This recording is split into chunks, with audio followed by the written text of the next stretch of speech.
Good morning, it's Tuesday, December 15th, and this is the Herald Review's newest podcast, the Daily Chirp. We're excited to bring you a closer look at one of our top stories, events in the community, local history, sports, and more. Today, we're discussing how, despite rising COVID numbers, Ducey isn't ordering closings in some counties. But first, a quick message from our sponsor. Hi everyone, I'm Sean Lawley from the Lawley Automotive Group, and we've stocked up on inventory at all of our dealerships. If you've been thinking about a new car, we've got the deal for you on a new Buick, GMC, Chevrolet, Ford, Kia, Hyundai, Honda, Nissan, Chrysler, Dodge, Jeep, and Ram. You don't have to go to Tucson or Phoenix to buy a new vehicle. We're your hometown dealer since 1995. We'll beat the big city dealers in price, and our customer service is small town dealer friendly. Come into any one of the Lawley dealerships today or shop lawleycars.com and see why nobody beats a Lawley deal. Nobody. Before we begin, some local history. Did you know that most of Cochise County became part of the United States when it was annexed by the Gadsden Purchase of 1854? It was the last substantial territorial acquisition in the contiguous United States.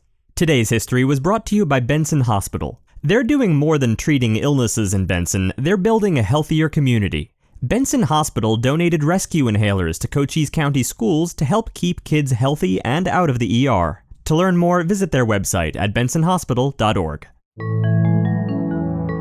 Now, our feature story. Governor Doug Ducey is not going to order any businesses to close in 3 Arizona counties that now have substantial transmission of COVID-19. In fact, recent data from the Department of Health Services shows that Yavapai, Apache, and Navajo counties have 2 consecutive weeks in which indicators of viral spread have gone into the red zone. Under Ducey's own orders, that should require closing movie theaters, fitness centers, gyms, and bars. Kara Christ, the state's health chief, said the rate of infection in the entire state has reached 500 per 100,000. That rate far exceeds the benchmark for substantial transmission. Here's Christ in a recent briefing explaining Arizona's current situation. The COVID-like illness metric is also trending upwards, indicating increased visits to emergency rooms and admission to the hospital for COVID-19. And hospitals continue to see increased demand and increased usage of inpatient and ICU beds. My team is working with public health, hospital officials, and through public education to address this at all angles, including enforcement of the mitigation strategies we established during our summer surge of cases that are still in place. ADHS developed mitigation requirements that restaurants, gyms, movie theaters, water parks, and others need to implement, such as masks, physical distancing, and other COVID-19 mitigation strategies. And these requirements are being enforced at the state level. Ducey press aide CJ Karamarjan does not dispute the sharp hike in COVID infections, but he also said that the spike is coming not from businesses. Instead, it's coming from things the state cannot control, like family gatherings. In some ways, the governor's decision not to shut businesses as the standards require is no surprise. He has publicly taken the position that even in the face of rising cases, his focus is on economic health. Ducey recently spoke about his decision despite the increase in infections.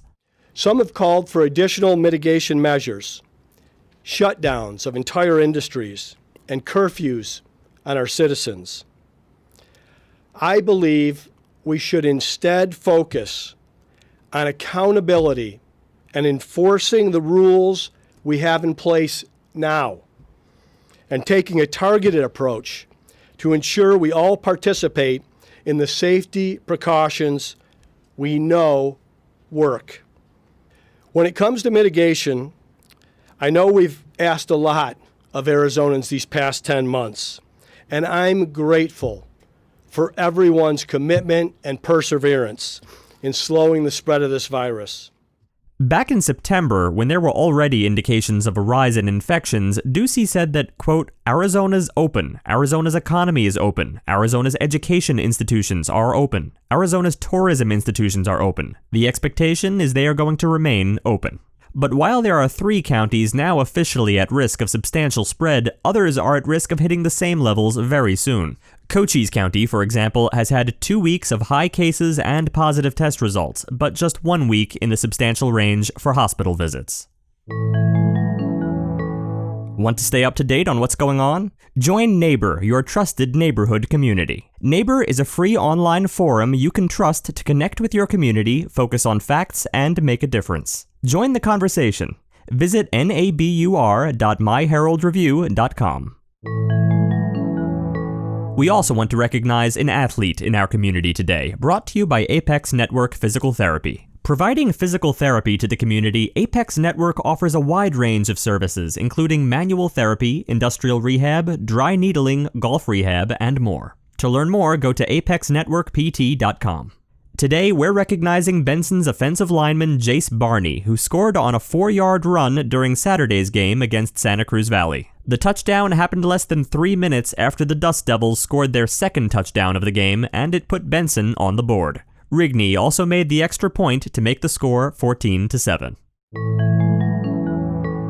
Finally, an upcoming event in the community that we're excited about.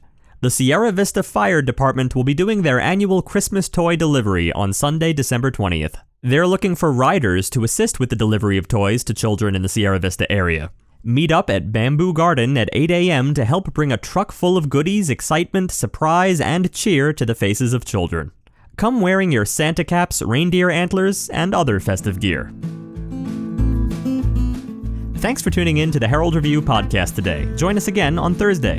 And remember, the Herald Review is here for you with local news you can trust. For more information on any of the stories you heard about today, visit us at myheraldreview.com. Right now, you can become a member starting at just $1.99 per week.